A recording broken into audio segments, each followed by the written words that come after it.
ನಾನು ಈ second chapter ಅಲ್ಲಿ ಫಸ್ಟ್ ಸೆಷನ್ ಸಮುದಾಯ ಆರೋಗ್ಯ ಈ ಒಂದು ಸೆಷನ್ ಬಗ್ಗೆ ಈಗ ಎಕ್ಸ್ಪ್ಲೈನ್ ಮಾಡ್ತಾ ಇದ್ದೀನಿ. ಸಮುದಾಯ ಆರೋಗ್ಯವನ್ನು ನಾವು ನೋಡೋದಾದ್ರೆ ಮಾನವ ಜೀವಿಯಲ್ಲಿ ಕಂಡುಬರುವಂತಹ ಕಾಯಿಲೆ, ಅನಾರೋಗ್ಯ, ಗಾಯ ಮತ್ತಿತರ ಭೌತಿಕ ಮತ್ತೆ ಮಾನಸಿಕ ದೌರ್ಬಲ್ಯವನ್ನ ಗುಣಪಡಿಸುವ ಮತ್ತು ಅದಕ್ಕೆ ಚಿಕಿತ್ಸೆಯನ್ನ ನೀಡುವಂತಹ ಮತ್ತು ತಡೆಗಟ್ಟುವುದರ ಮುಖೇನ ಆರೋಗ್ಯವನ್ನ ಸುಧಾರಿಸುವಂತಹ ಒಂದು ಪ್ರಕ್ರಿಯೆಯನ್ನ ನಾವು ಆರೋಗ್ಯ ಸಂಪೋಷಣೆ ಅಂತ ಕರಿತೀವಿ. ಇಲ್ಲಿ ಆರೋಗ್ಯ ಸಂಪೋಷಣೆಯನ್ನ ವೃತ್ತಿಪರರು ಮತ್ತೆ ಚಿಕಿತ್ಸಕ ವೈದ್ಯರು ಮತ್ತೆ ಆರೋಗ್ಯ ಸಂಬಂಧಿಸಿದಂತ ವೃತ್ತಿಗಳಲ್ಲಿ ತೊಡಗಿಕೊಂಡಿರುವವರನ್ನ ನಾವು ನೋಡ್ತೀವಿ. ಅದರಲ್ಲಿ ಮುಖ್ಯವಾಗಿ ವೈದ್ಯರು ಮತ್ತೆ ವೈದ್ಯ ಸಿಬ್ಬಂದಿಗಳನ್ನ, ದಾದಿಯರನ್ನ, ಮತ್ತೆ ನರ್ಸ್ಗಳನ್ನ, ಮತ್ತೆ ಔಷಧ ತಜ್ಞರನ್ನ, ಮತ್ತೆ ಕಣ್ಣಿನ ವೈದ್ಯರನ್ನ, ಮತ್ತೆ ಇನ್ನಿತರ ಇದಕ್ಕೆ ಸಂಬಂಧಿಸಿದ ವೃತ್ತಿಪರರು ಕಂಡು ಬರೋದನ್ನ ಇಲ್ಲಿ ನಾವು ಮುಖ್ಯವಾಗಿ ನೋಡ್ಬೋದು. ಏನಿಲ್ಲಿ ಆರೋಗ್ಯವನ್ನ ನಾವು ಮನುಷ್ಯ ಪ್ರತಿಯೊಬ್ಬರು ಕೂಡ ತಮ್ಮ ಆರೋಗ್ಯವನ್ನ ಉತ್ತಮ ರೀತಿಯಲ್ಲಿ ಮುಂದುವರಿಸಿಕೊಂಡು ಹೋಗುವಂತ ಸಂದರ್ಭಗಳನ್ನ ನೋಡಿದಾಗ ಇಲ್ಲಿ ಆರೋಗ್ಯ ಸಂಪೋಷಣೆಯ ಕಾರ್ಯಗಳನ್ನ ನಾವು ಮುಖ್ಯವಾಗಿ ನೋಡ್ತೀವಿ.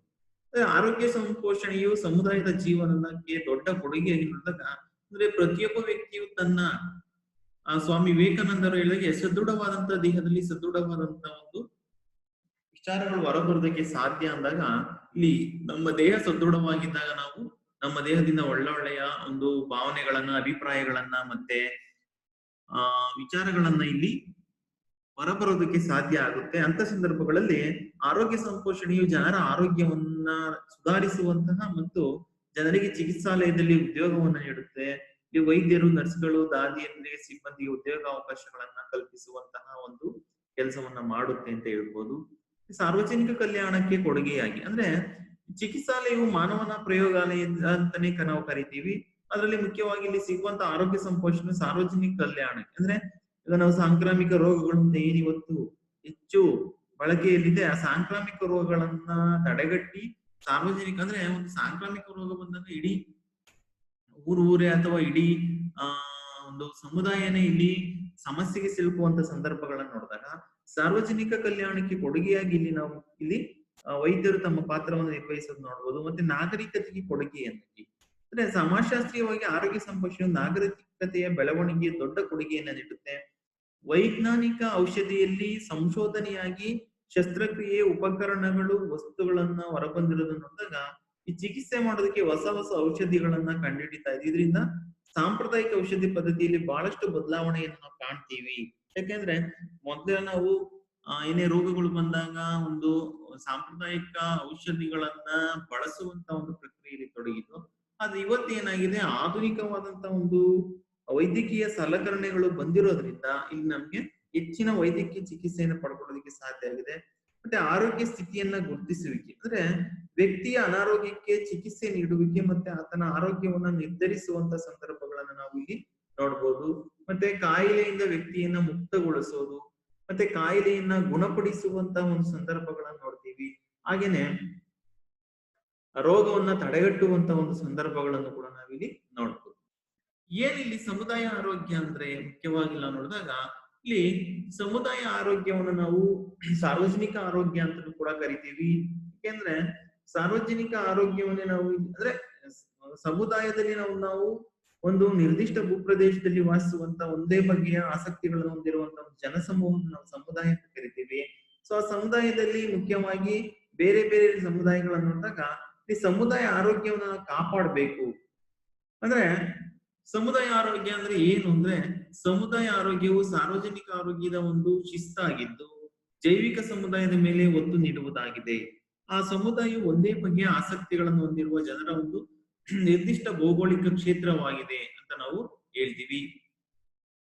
ಮತ್ತೆ ಸಮುದಾಯ ಆರೋಗ್ಯವನ್ನ ನಾವು ವ್ಯಕ್ತಿಯ ದೈಹಿಕ, ಮಾನಸಿಕ ಹಾಗೂ ಸಾಮಾಜಿಕ ಆರೋಗ್ಯವನ್ನ ಒಳಗೊಂಡಿದೆ. ಅಂದ್ರೆ ವ್ಯಕ್ತಿ ವಾಸಿಸುವಂತಹ ಅವನ ಸುತ್ತಮುತ್ತಲಿನ ಗಾಳಿ ಇರ್ಬೋದು, ಬೆಳಕಿರ್ಬೋದು, ಅದು ಕುಡಿಯೋ ನೀರ್ ಇರ್ಬೋದು, ವಸತಿ ಇರ್ಬೋದು, ಸ್ವಚ್ಛತೆ ಇರ್ಬೋದು, ನೈರ್ಮಲ್ಯತೆ ಇರ್ಬೋದು, ಅಥವಾ ಆರೋಗ್ಯಕ್ಕೆ ಸಂಬಂಧಪಟ್ಟಂತ ನಂಬಿಕೆಗಳು, ರೂಢಿಗಳು, ಸಂಪ್ರದಾಯ, ಆಚರಣೆಗಳು, ಆರೋಗ್ಯವನ್ನ ಸಂರಕ್ಷಿಸುವಂತ ಸಂಸ್ಥೆಗಳನ್ನ ಮತ್ತೆ ಸೇವೆಗಳನ್ನ, ಹಲವಾರು ಆಯಾಮಗಳನ್ನ ಇಲ್ಲಿ ಸಮುದಾಯ ಆರೋಗ್ಯ ಒಳಗೊಂಡಿದೆ ಅಂತ ಹೇಳ್ತೀವಿ.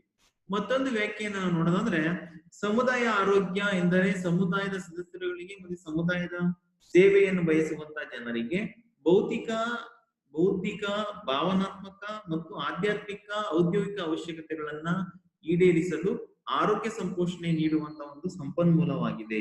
ಅಂದ್ರೆ ಪ್ರತಿಯೊಬ್ಬ ವ್ಯಕ್ತಿನೂ ಕೂಡ ತನ್ನ ಜೀವನದಲ್ಲಿ ಆರೋಗ್ಯದ ಬಗ್ಗೆ ಅಥವಾ ಆರೋಗ್ಯ ಸಂಪೋಷಣೆಯ ಬಗ್ಗೆ ಹೆಚ್ಚು ಕಾಳಜಿಯನ್ನ ವಹಿಸಬೇಕಾಗುತ್ತೆ, ಅಥವಾ ಅದರ ಬಗ್ಗೆ ಹೆಚ್ಚು ಮಾಹಿತಿಯನ್ನ ಅಲ್ಲಿ ತಿಳ್ಕೊಂಡಾಗ ಮಾತ್ರ ಆ ವ್ಯಕ್ತಿ ತನ್ನ ಆರೋಗ್ಯವನ್ನ ಕಾಪಾಡ್ಕೊಳ್ಳೋದಕ್ಕೆ ಸಾಧ್ಯ ಆಗುತ್ತೆ ಅನ್ನೋದನ್ನ ನಾವು ಮುಖ್ಯವಾಗಿ ಇಲ್ಲಿ ನೋಡ್ಬೋದು. ಈ ಸಮುದಾಯದ ಆರೋಗ್ಯದಲ್ಲಿ ಪ್ರಮುಖವಾಗಿ 3 ಪ್ರಕಾರಗಳನ್ನ ನಾವಿಲ್ಲಿ ನೋಡ್ತೀವಿ.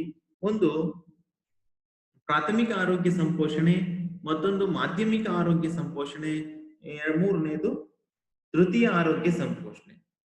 ಇಲ್ಲಿ ಪ್ರಾಥಮಿಕ ಆರೋಗ್ಯ ಸಂಪೋಷಣೆಯಲ್ಲಿ ಮುಖ್ಯವಾಗಿ ನಾವು ವ್ಯಕ್ತಿ ಅಥವಾ ಕುಟುಂಬಕ್ಕೆ ಇದು ಹೆಚ್ಚು ಒತ್ತನ್ನ ನೀಡುತ್ತೆ. ಅಂದ್ರೆ ನಾವು ವ್ಯಕ್ತಿ ಅಥವಾ ಕುಟುಂಬ ಉತ್ತಮವಾದಂತಹ ಆರೋಗ್ಯವನ್ನು ಹೊಂದಿದ್ದಾಗ ಸಮುದಾಯದ ಆರೋಗ್ಯ ತಾನಾಗಿ ಏನಾಗುತ್ತೆ, ಒಳ್ಳೆಯ ರೀತಿಯಲ್ಲಿ ಕಂಡು ಬರುತ್ತೆ ಅಥವಾ ಉತ್ತಮವಾದಂತ ರೀತಿಯಲ್ಲಿ ಮುಂದುವರಿಯೋದಕ್ಕೆ ಸಾಧ್ಯ ಆಗುತ್ತೆ. ಅದರಿಂದ ವ್ಯಕ್ತಿ ಅಥವಾ ಕುಟುಂಬಕ್ಕೆ ಇಲ್ಲಿ ಪ್ರಾಥಮಿಕ ಆರೋಗ್ಯ ಸಂಪೋಷಣೆ ಒತ್ತನ್ನು ನೀಡೋದ್ರಿಂದ ಇಲ್ಲಿ ಕೈ ತೊಳೆಯೋದಿರ್ಬೋದು, ರೋಗ ನಿರೋಧಕ ಶಕ್ತಿ. ನೀವು ಸಾಮಾನ್ಯವಾಗಿ ಕೋವಿಡ್ ಬಂದಾಗಿನ ಕೇಳಿರ್ಬೋದು, ರೋಗ ನಿರೋಧಕ ಶಕ್ತಿ ಯಾವ ವ್ಯಕ್ತಿಯಲ್ಲಿ ಇರುತ್ತೆ ಆ ವ್ಯಕ್ತಿಗೆ ರೋಗ ಹರಡೋ ಅಥವಾ ರೋಗ ಒಂದು ನುಸುಳೋದಕ್ಕೆ ಅಥವಾ ವ್ಯಕ್ತಿಗೆ ಅನಾರೋಗ್ಯ ಪೀಡಿತನಾಗೋದಕ್ಕೆ ಸಾಧ್ಯ ಇಲ್ಲ. ರೋಗ ನಿರೋಧಕ ಶಕ್ತಿ ಇರ್ಬೇಕು, ಮತ್ತೆ ಆಧ್ಯಾತ್ಮಿಕವಾದಂತ ಶುದ್ಧಿ ಇರ್ಬೇಕು, ವೈಯಕ್ತಿಕ ಆಹಾರ ಮತ್ತೆ ಜೀವನ ಶೈಲಿಯಲ್ಲಿನ ಒಂದು ಸುಧಾರಣೆ. ವೈಯಕ್ತಿಕ ಆಹಾರ ಅಂದ್ರೆ ಭಾರತೀಯ ಸಮಾಜದಲ್ಲಿ ಪ್ರತಿಯೊಬ್ಬರು ಕೂಡ ತಮಗೆ ಬೇಕಾದಂತ ಒಂದು ಆಹಾರವನ್ನ ಆಯ್ಕೆ ಮಾಡಿಕೊಳ್ಳುವಂತ ಅವಕಾಶಗಳನ್ನ ಕೊಟ್ಟಿದ್ದಾರೆ. ಮತ್ತೆ ಅದ್ರ ಬಗ್ಗೆ ಹೆಚ್ಚಿನ ಒಂದು ವಿವರಣೆಗಳನ್ನ ಅಥವಾ ಹೆಚ್ಚಿನ ಒಂದು ಚರ್ಚೆಗಳನ್ನು ಕೂಡ ನಾವು ನೋಡಿದ್ದೀವಿ. ಇಲ್ಲಿ ವೈಯಕ್ತಿಕ ಆಹಾರ ಮತ್ತು ಒಂದು ಜೀವನದ ಶೈಲಿಯಲ್ಲಿನ ಸುಧಾರಣೆಗೆ ಇಲ್ಲಿ ಹೆಚ್ಚಿನ ಒತ್ತನ್ನ ಕೊಡ್ಬೇಕಾಗುತ್ತೆ. ಮತ್ತೆ ಎರಡನೇದು ಮಾಧ್ಯಮಿಕ ಸಂಪೋಷಣೆ, ಪರಿಸರದ ಮೇಲೆ ಒತ್ತು ನೀಡುವ ಚಟುವಟಿಕೆಗೆ ಇದು ಸಂಬಂಧಿಸಿದ. ಉದಾಹರಣೆಗೆ ಮನೆಯ ಸುತ್ತಮುತ್ತಲಿನ ಪರಿಸರವನ್ನ ಸ್ವಚ್ಛವಾಗಿಟ್ಟುಕೊಳ್ಳುವಂತ ಒಂದು ಪ್ರಕ್ರಿಯೆ. ಅಂದ್ರೆ ಇಲ್ಲಿ ಮನೆಯ ಸುತ್ತಮುತ್ತ ನಾವು ನೋಡ್ತೀವಿ, ತುಂಬಾ ಸ್ವಚ್ಛತೆ ಇಲ್ಲದೆ ಇರುವಂತ ಸಂದರ್ಭಗಳಲ್ಲಿ ಹಲವಾರು ರೋಗಗಳು ಇಲ್ಲಿ ಹರಡುವಂತ ಸಂದರ್ಭಗಳು ಇರುತ್ತೆ. ಸೊ ಅಂತ ಸಂದರ್ಭಗಳಲ್ಲಿ ನಾವು ಮಾಧ್ಯಮಿಕ ಆರೋಗ್ಯ ಸಂಪೋಷಣೆಯನ್ನು ನೋಡ್ತೀವಿ. ಮತ್ತೆ ತೃತೀಯ ಆರೋಗ್ಯ ಸಂಪೋಷಣೆ, ಇದರಲ್ಲಿ ಆಸ್ಪತ್ರೆಯ ಮೂಲಕ ಶಸ್ತ್ರಚಿಕಿತ್ಸೆ ಮಾಡಿಸಿಕೊಳ್ಳೋದು ಮತ್ತೆ ಆಧುನಿಕ ವೈದ್ಯಕೀಯ ಸಲಕರಣೆಗಳನ್ನು ಒಳಗೊಳ್ಳುವಂತ ಒಂದು ಸಂದರ್ಭಗಳನ್ನು ನಾವು ನೋಡ್ಬೋದು.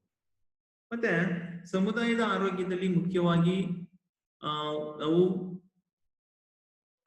ಸಮುದಾಯದ ಆರೋಗ್ಯದಲ್ಲಿ ಇಲ್ಲಿ ಅದರ ಒಂದು ಕಾರ್ಯಗಳನ್ನು ನಾವು ನೋಡೋದಾದ್ರೆ ಸಮುದಾಯದ ಸಂಘಟನೆಯನ್ನ ನಿರಂತರವಾಗಿ ಪ್ರೋತ್ಸಾಹಿಸುವಂತ ಒಂದು ಕೆಲಸವನ್ನ ಇಲ್ಲಿ ಮಾಡುತ್ತೆ.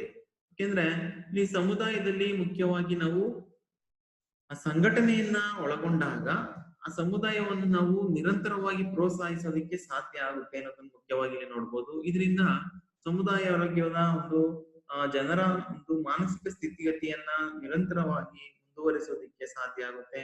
ಮತ್ತೆ ಸಮುದಾಯದ ಆರೋಗ್ಯದ ಬಗ್ಗೆ ಅರಿವನ್ನ ಮೂಡಿಸೋದು. ಇಲ್ಲಿ ಸಮುದಾಯದ ಆರೋಗ್ಯದ ಬಗ್ಗೆ ಅರಿವು ಹೊಂದಾಗ ನಾವು ಮುಖ್ಯವಾಗಿ ಇಲ್ಲಿ ಜನರಿಗೆ ಅರಿವನ್ನ ಮೂಡಿಸೋದು ಭಾರತೀಯ ಒಂದು ಸಮಾಜದಲ್ಲಿ ನಮಗೆ ಮುಖ್ಯವಾಗಿ ನೋಡ್ಬೋದು. ಸೊ ಅದರಿಂದ ಇಲ್ಲಿ ಸಮುದಾಯದ ಬಗ್ಗೆ ಅರಿವನ್ನ ಮೂಡಿಸೋದ್ರಿಂದ ಆ ಜನರ ಒಂದು ಆರೋಗ್ಯವನ್ನ ಉತ್ತಮಪಡಿಸೋದಕ್ಕೆ ಸಾಧ್ಯ ಆಗುತ್ತೆ ಅಂತ ಹೇಳ್ಬೋದು. ಮತ್ತೆ ಸಮುದಾಯದ ಸಾಮಾಜಿಕ ಕಾರ್ಯಗಳು ಮತ್ತೆ ಆರೋಗ್ಯ ಅವಶ್ಯಕತೆಗಳ ಲಭ್ಯತೆಯ ಬಗ್ಗೆ ಜನರಿಗೆ ಮಾಹಿತಿಯನ್ನ ನೀಡೋದು. ಇಲ್ಲಿ ಸಾಮಾಜಿಕ ಕಾರ್ಯಗಳು ಮತ್ತೆ ಆರೋಗ್ಯ ಅವಶ್ಯಕತೆಗಳ ಬಗ್ಗೆ ಜನರಿಗೆ ಒಂದು ಮಾಹಿತಿಯನ್ನ ನೀಡಿದಾಗ ಅವರು ಅದನ್ನ ಪಡೆದುಕೊಳ್ಳುವಂತ ಅಥವಾ ಅದನ್ನ ಪಡೆಯುವಂತ ಒಂದು ಪ್ರಯತ್ನವನ್ನ ಮಾಡ್ತಾರೆ. ಇದರಿಂದ ಅವರು ತಮ್ಮ ಆರೋಗ್ಯವನ್ನ ಕಾಪಾಡ್ಕೊಳ್ಳೋದಕ್ಕೆ ಸಾಧ್ಯ ಆಗುತ್ತೆ ಅಂತಾನು ಕೂಡ ನಾವ್ ಹೇಳ್ಬೋದು. ಮತ್ತೆ ಆರೋಗ್ಯ ಸೇವೆಯನ್ನ ಸಮರ್ಪಕವಾಗಿ ಬಳಸುವಂತೆ ಮಾಡೋದು. ಅಂದ್ರೆ ಪ್ರತಿಯೊಬ್ಬರು ಕೂಡ ತಮ್ಮ ಆರೋಗ್ಯ ಸೇವೆಯನ್ನ ಬಳಸಿಕೊಳ್ಳುವಂತ ಸಂದರ್ಭಗಳಲ್ಲಿ ಸಾಕಷ್ಟು ಅವರಿಗೆ ಮಾಹಿತಿ ಲಭ್ಯ ಇಲ್ಲದೆ ಇರುವಂತ ಸಂದರ್ಭಗಳಲ್ಲಿ ಅಥವಾ ಅದನ್ನ ಯಾವ ಸಂದರ್ಭಗಳಲ್ಲಿ ಅಂದ್ರೆ ರೋಗಗಳು ಬಂದಾಗ ಆ ರೋಗಗಳಿಗೆ ತಕ್ಕಂತೆ ಆಯಾ ಸಂದರ್ಭಗಳಿಗೆ ಆಯಾ ಸಂದರ್ಭಗಳಿಗೆ ತಕ್ಕಂತೆ ಇಲ್ಲಿ ನಾವು ಸಮರ್ಪಕವಾಗಿ ಆರೋಗ್ಯ ಸೇವೆಯನ್ನ ಬಳಸಿಕೊಳ್ಳುವಂತ ಒಂದು ಪ್ರಯತ್ನವನ್ನ ಮಾಡ್ಬೇಕು. ಅಂತ ಸಂದರ್ಭಗಳಲ್ಲಿ ಸೇವೆಯನ್ನ ಬಳಸುವಂತೆ ನಾವು ಜನರಲ್ಲಿ ಒಂದು ಪ್ರೋತ್ಸಾಹವನ್ನ ನೀಡಬೇಕು. ಮತ್ತೆ ಹುಟ್ಟು ಸಾವು ಮತ್ತು ಕಾಯಿಲೆಗಳ ಬಗ್ಗೆ ಅಂಕಿಅಂಶಗಳನ್ನ ಇಡುದು. ಅಂದ್ರೆ ಇದು ಕೂಡ ಮುಖ್ಯವಾದಂತ ಅಂಶ. ಯಾಕೆಂದ್ರೆ ಒಬ್ಬ ವ್ಯಕ್ತಿ ಹುಟ್ಟಾಗ ಆ ವ್ಯಕ್ತಿಗೆ ಏನೇನು ಅವಶ್ಯಕತೆಗಳಿದೆ, ಮತ್ತೆ ಆ ವ್ಯಕ್ತಿ ಯಾವ ಸ್ಥಿತಿ, ಆರೋಗ್ಯ ಸ್ಥಿತಿ ಯಾವ ಹಂತದಲ್ಲಿದೆ ಇದನ್ನ ತಿಳ್ಕೊಂಡು, ಮತ್ತೆ ಅದನ್ನ ಅಂಕಿಅಂಶಗಳನ್ನ ಇಟ್ಟು, ಮತ್ತೆ ಆಯಾ ಸಮಯಕ್ಕೆ ತಕ್ಕಂತೆ ಆ ಮಗುವಿಗೆ ಆರೋಗ್ಯ ಸೌಲಭ್ಯಗಳನ್ನ ನೀಡುವಂತಹ ಒಂದು ಸಂದರ್ಭಗಳನ್ನು ನೋಡ್ಬೋದು. ಮತ್ತೆ ಸಮುದಾಯದ ವ್ಯಾಪ್ತಿಗೆ ಬರುವ ಎಲ್ಲಾ ಕುಟುಂಬಗಳನ್ನ ನೋಂದಣಿ ಮಾಡೋದು ಇದು ಬಹಳ ಮುಖ್ಯ. ಯಾಕೆಂದ್ರೆ ಸಮುದಾಯದ ವ್ಯಾಪ್ತಿಗೆ ಬರುವಂತ ಎಲ್ಲಾ ಕುಟುಂಬಗಳನ್ನ ನಾವು ನೋಂದಣಿ ಮಾಡೋದ್ರಿಂದ ಆ ಸಮುದಾಯದ ವ್ಯಾಪ್ತಿಯಲ್ಲಿ ಅವರಿಗೆ ಬೇಕಾದಂತ ಮೂಲಭೂತವಾದಂತ ಸೌಲಭ್ಯಗಳನ್ನ ನೀಡೋದಿಕ್ಕೆ ಅಥವಾ ಏನು ಕೊರತೆ ಇದೆ ಅದನ್ನ ಇಲ್ಲಿ ನೀಗಿಸೋದಿಕ್ಕೆ ಸಾಧ್ಯ ಆಗುತ್ತೆ ಅಂತಲೂ ಕೂಡ ಹೇಳ್ಬೋದು. ಮತ್ತೆ ಗೃಹ ಸಂಪೋಷಣೆಯ ಮುಖಾಂತರ 0 ಇಂದ 6 ವರ್ಷದ ಎಲ್ಲಾ ಮಕ್ಕಳ ಹಾಗೂ ಗರ್ಭಿಣಿ ಸ್ತ್ರೀಯರನ್ನ ಗುರುತಿಸೋದು ಮತ್ತೆ ನೋಂದಣಿಯನ್ನು ಮಾಡೋದು ಇದು ಕೂಡ ಬಹಳ ಮುಖ್ಯ. ಯಾಕೆಂದ್ರೆ 0 ಇಂದ 6 ವರ್ಷದ ಒಳಗೆ ಎಲ್ಲಾ ಮಕ್ಕಳನ್ನ, ಅಂದ್ರೆ ಆ ಮಕ್ಕಳಿಗೆ ಏನೇನು ಲಸಿಕೆಗಳಿದೆ ಅದನ್ನ ಸರಿಯಾದ ಸಮಯಕ್ಕೆ ಇಲ್ಲಿ ಪೂರೈಸೋದಿಕ್ಕೆ, ಮತ್ತೆ ಗರ್ಭಿಣಿ ಸ್ತ್ರೀಯರು ಉತ್ತಮವಾದಂತಹ ಆಹಾರವನ್ನು, ಪೌಷ್ಟಿಕವಾದಂತಹ ಆಹಾರವನ್ನ ಸೇವನೆ ಮಾಡೋದು. ಯಾಕೆಂದ್ರೆ ಇಲ್ಲ ಅಂದ್ರೆ ಆ ಮಗು ತಾಯಿ ಗರ್ಭದಲ್ಲಿರುವಂತಹ ಮಗು ಅಪೌಷ್ಟಿಕತೆಯಿಂದ ಹುಟ್ಟುವಂತ ಒಂದು, ಅಥವಾ ಅವರು ಸಮಸ್ಯೆಗಳಲ್ಲಿ ಸಿಲುಕಿಕೊಳ್ಳುವಂತಹ ಸಂದರ್ಭಗಳನ್ನ ನೋಡ್ತೀವಿ. ಇದು ಕೂಡ ಮುಖ್ಯವಾಗಿರುತ್ತೆ. ಮತ್ತೆ ಸರ್ಕಾರಿ ಮತ್ತೆ ಸರ್ಕಾರೇತರ ಸಂಘಟನೆಗಳನ್ನ ಇಲ್ಲಿ ಸಮನ್ವಯಗೊಳಿಸೋದು ಇದು ಕೂಡ ಬಹಳ ಮುಖ್ಯ. ಯಾಕೆಂದ್ರೆ ಸರ್ಕಾರ ಮತ್ತೆ ಸರ್ಕಾರೇತರ ಸಂಘಟನೆಗಳು ಕೈ ಜೋಡಿಸಿದಾಗ ಅಲ್ಲಿ ನಾವು ಆರೋಗ್ಯ ವ್ಯವಸ್ಥೆಗಳನ್ನ ಸರಿಯಾದ ರೀತಿಯಲ್ಲಿ ತಲುಪಿಸೋದಿಕ್ಕೆ ಸಾಧ್ಯ ಆಗುತ್ತೆ. ಮತ್ತೆ ಮೂಲಭೂತ ಆರೋಗ್ಯ ಚಟುವಟಿಕೆಗಳನ್ನ ನಡೆಸೋದು, ಉದಾಹರಣೆಗೆ ಸ್ಥಳೀಯ ಔಷಧಿಯನ್ನ ಬಳಸುವಂತೆ ಮಾಡೋದು, ಪರಿಸರ ಸುಧಾರಣೆ, ಮತ್ತೆ ನೈರ್ಮಲ್ಯವನ್ನ ಕಾಪಾಡೋದು, ಕಾಯಿಲೆಗಳನ್ನ ಗುರುತಿಸೋದು, ಇವೆಲ್ಲವೂ ಕೂಡ ನಾವು ಮೂಲಭೂತ ಚಟುವಟಿಕೆಗಳಲ್ಲಿ ಮುಖ್ಯವಾಗಿ ನೋಡ್ತೀವಿ. ನಂತರದಲ್ಲಿ ಸಮುದಾಯದ ಆರೋಗ್ಯದ ಪ್ರಾಮುಖ್ಯತೆ, ಅಂದ್ರೆ ಸಮುದಾಯ ಆರೋಗ್ಯದ ಪ್ರಾಮುಖ್ಯತೆಯಲ್ಲಿ ನಾವು ಮುಖ್ಯವಾಗಿ ಜನರಿಗೆ ಉಚಿತ ಆರೋಗ್ಯ ಸೇವೆಯನ್ನ ನೀಡುವುದರಿಂದ ಜನರ ಹಣವನ್ನು ಉಳಿತಾಯ ಮಾಡುತ್ತೆ, ಮತ್ತೆ ಅವರಿಗೆ ಗುಣಾತ್ಮಕ ಜೀವನವನ್ನ, ಯಾಕೆಂದ್ರೆ ಎಷ್ಟೋ ಸಂದರ್ಭದಲ್ಲಿ ಬಡವರಿಗೆ ಕಾಯಿಲೆಗಳು ಬಂದಾಗ ಅವರಿಗೆ ವೈದ್ಯಕೀಯ ಚಿಕಿತ್ಸೆಯನ್ನು ಪಡೆಯುವಂತ ಶಕ್ತಿಯ ಜನರಲ್ಲಿ ಇರೋದಿಲ್ಲ. ಅಂದ್ರೆ ಸಮುದಾಯ ಆರೋಗ್ಯವು ಜನರಿಗೆ ಉಚಿತ ಆರೋಗ್ಯ ಸೇವೆಯನ್ನ ನೀಡುತ್ತೆ. ಮತ್ತೆ ಆರೋಗ್ಯಕ್ಕೆ ಮೊದಲ ಪ್ರಾಶಸ್ತ್ಯವನ್ನ ನೀಡಬೇಕು. ಅಂದ್ರೆ ಸಮುದಾಯದಲ್ಲಿ ಆರೋಗ್ಯ ಸಮಸ್ಯೆಯನ್ನ ಸಮುದಾಯ ಮೊದಲು ಗುರುತಿಸಿ ಆ ಜನರ ಸಮುದಾಯದ ಆರೋಗ್ಯವನ್ನ ಪರಿಶೀಲನೆ ಮಾಡಿ ಅವ್ರಿಗೆ ಬೇಕಾದಂತ ಒಂದು ಆರೋಗ್ಯ ಸೌಲಭ್ಯಗಳನ್ನ ಒದಗಿಸ್ಬೇಕಾಗುತ್ತೆ.